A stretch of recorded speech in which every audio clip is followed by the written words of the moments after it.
साबिक chairman PTI और शाह महमूद कुरैशी की जमानत मंजूर कर ली। अदालत ने मुकदमे के इंदराज और तफ्तीश पर भी सवाल उठा दिए। जस्टिस अतर मिनल्ला ने रिमार्क्स दिए, साबिक वज़ीर-ए-आज़म पर जुर्म साबित नहीं हुआ, वो मासूम है।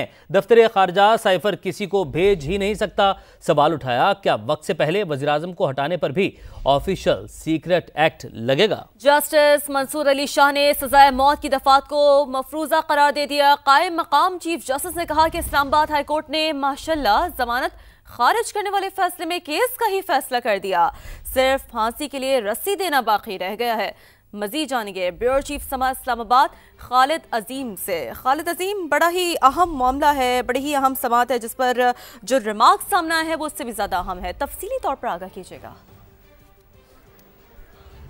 जी श्री, आज रिलीफ तो सिर्फ इस तक मिला है कि दोनों की ज़मानत हो गई है, चेयरमैन पीटीआई की भी, साबिक चेयरमैन पीटीआई की, और उसके साथ साथ शाह महमूद कुरैशी की। लेकिन अगर देखा जाए तो अपने रिमार्क्स में जज साहिबान जो हैं उन्होंने केस के मेरिट भी डिस्कस कर दिए हैं, और ख़ास तौर पे उनकी जानिब से इस बात को वाज़ेह किया गया है कि ये जो डॉक्यूमेंट लहराया गया है ये साइफर की डेफिनेशन में नहीं आता, क्योंकि जब उसको डीकोड कर दिया जाता है तो वो साइफर नहीं रहता, लिहाजा उस पे उस ऑफिशियल सीक्रेट एक्ट का इतलाक़ नहीं होता। ये कम अज़ कम वो उन 3 दफ़ात का इतलाक़ नहीं होता जिनके तहत सज़ाए मौत होती है और जिनको कि इस FIR में शामिल किया गया है।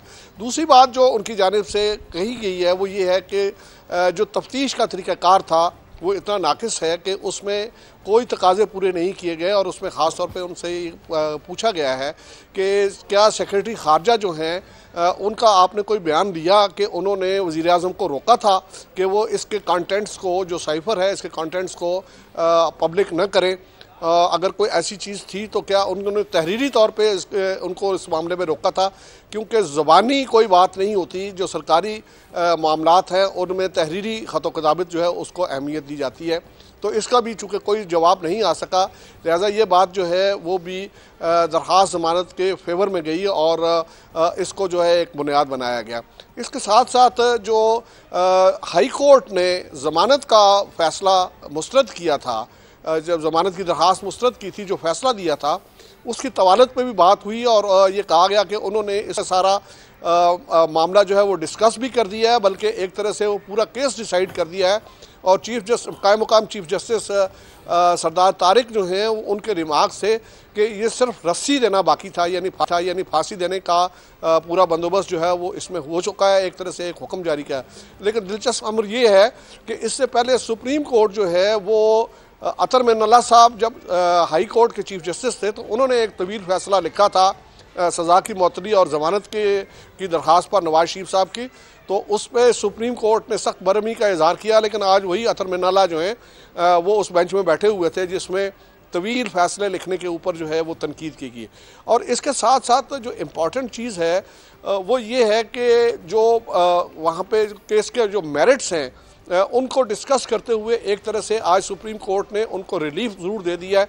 अलबत्ता तहरीरी तौर पर ये देखना होगा कि जो रिमार्क्स सामने आए हैं उनको किस हद तक तहरीरी फ़ैसले में इनकॉर्पोरेट किया जाता है, क्योंकि इससे तो डेफिनेटली जो निचली सतह पे जो ट्रायल चल रहा है वो भी इफ़ेक्ट होगा।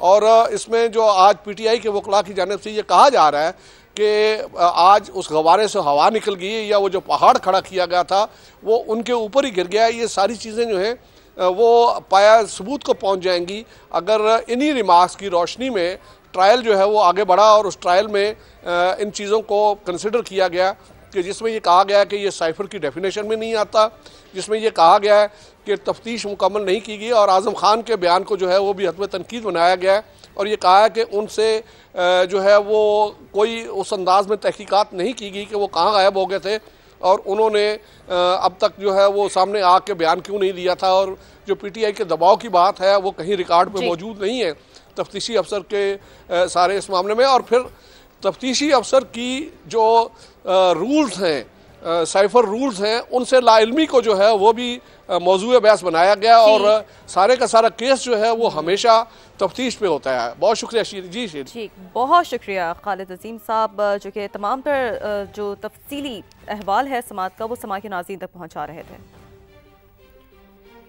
कानूनी माहिरीन ने साइफर केस पर रद्द अमल में कहा है कि जमानत मिलने का मतलब केस खत्म होना नहीं है। दीगर केसेस के बायस चेयरमैन पीटीआई का बाहर आना अभी मुश्किल है। सुप्रीम कोर्ट के आज के फैसले से साबित हो गया कि अदलिया आजाद है।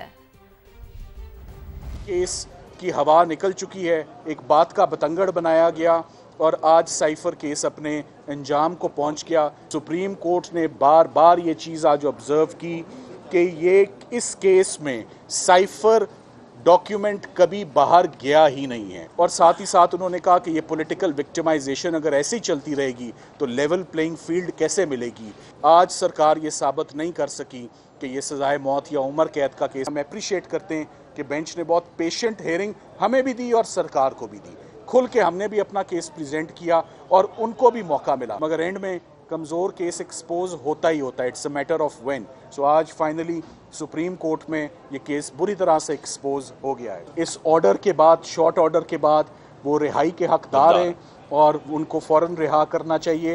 सुप्रीम कोर्ट ने इलेक्शन कमीशन को तहरीक इंसाफ की शिकायत आज ही सुनकर अजाला करने की हिदायत कर दी। कायम मकाम चीफ जस्टिस सरदार तारिक मसूद ने हुक्म दिया कि तमाम आईजीज़ को कहा जाए कि पीटीआई उम्मीदवारों को तंग न करे।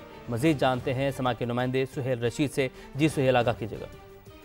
सुहेल से मालूमात हासिल करेंगे। भी आपको बताएंगे सुप्रीम कोर्ट ने इलेक्शन कमीशन को तहरीक इंसाफ की शिकायत आज ही सुनकर अजाला करने की हिदायत कर दी है और सुप्रीम कोर्ट की जानिब से हिदायत जारी की गई हैं। साथ ही साथ ये हिदायत भी जारी की गई हैं कि तमाम आईजी से ये कहा जाए कि पीटीआई के जो उम्मीदवार हैं उन्हें तंग न किया जाए। शिकायत की जा रही थी पाकिस्तान तहरीक इंसाफ के उम्मीदवारों की जानिब से।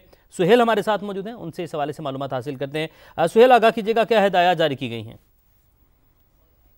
पाकिस्तान तहरीक इंसाफ की जानिब से गुज़श्ता रोज़ एक दरख्वास्त सुप्रीम कोर्ट में दायर की गई थी, जो आज के दिन तक मुकर्रर तो नहीं थी, लेकिन आज साइफर केस की समाअत के दौरान जहाँ पीटीआई वकला ने निशानदेही की कि उनके साथ जो है लेवल प्लेइंग फील्ड उनको मैसर नहीं है। बार जो है पीटीआई के उनको कागजात नामजदगी जमा कराने में भी दुश्वारी का सामना है। उसके बाद सुप्रीम कोर्ट ने हंगामी बुनियादों पर इस केस को टेकअप किया और अब अहकामात जारी कर दिए गए हैं सुप्रीम कोर्ट की जानिब से इलेक्शन कमीशन ऑफ पाकिस्तान को कि वो पीटीआई की तमाम शिकायत को आज के दिन ही सुनकर उनका अजाला करे। इलेक्शन कमीशन हुकाम शॉर्ट नोटिस पर अदालत में पेश हुए थे और उनकी जानिब से कुछ शिकायत पर लाइलमी का इजहार किया गया, जिस पर सुप्रीम कोर्ट ने बरहमी का इजहार भी किया। जस्टिस अतर मिल्ला ने यह रिमार्क्स दिए कि हैरत होती है कि इलेक्शन सर पर हैं और इलेक्शन कमीशन इस वक्त ज़्यादा दिलचस्पी अडयाला जेल में जाकर तौहीन अदालत के मुकदमात की समातें करने में ले रहा है। बेहतर होगा कि उस सारे मामलात को जो समातें अडयाला जेल की उनको आप इलेक्शन के बाद तक मौखर करें, और अगर आपको लोगों से शिकायतें हैं तो वो बज़ाहिर दुरुस्त भी हैं ऐसी शिकायत, क्योंकि पीटीआई की जो लेवल प्लेइंग फील्ड ना मिलने का